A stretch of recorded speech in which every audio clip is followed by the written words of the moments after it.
तर शक्ती महाराज हे अतिशय प्रामाणिक आणि ज्यांनी हिंदू धर्माचे संस्कार खरं तर टिकून ठेवले आणि त्या पद्धतीनं काम केलं, त्यांनाच तुम्ही अपशब्द बोलताय. हे एका इकडे हिंदुत्व गणाचं आणि दुसऱ्या इकडे महाराजांना तुम्ही शिव्या घालायच्या, अपमानित करायचं, त्यांना अपशब्द बोलायचं आहे. त्याचा आम्ही निषेध करतोय. खऱ्या कार्यकर्त्याचं राहिलं काय?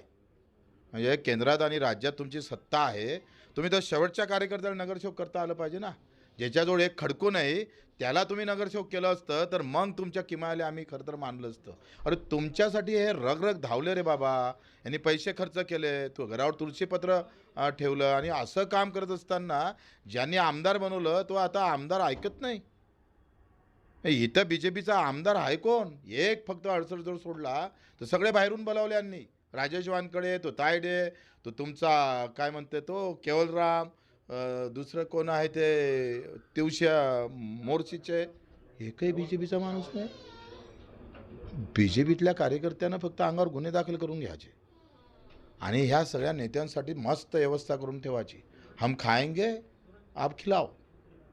ही जी मानसिकता बी जे पीची आहे ना, हा कार्यकर्ता प्रामाणिक कार्यकर्ताच त्यांना उकळून फेकल्याशिवाय राहणार नाही. आणि हे B J Peechi a team तयार होणार आहे. अमरावतीमध्ये ही B J Peechi a team होईल आणि जे बी जे पीची डुप्लिकेट टीम झाली ना, ते उखळून फेकल्याशिवाय राहणार नाही. संगमनेर निवडणुकीत हे प्रहारचे पण कार्यकर्ते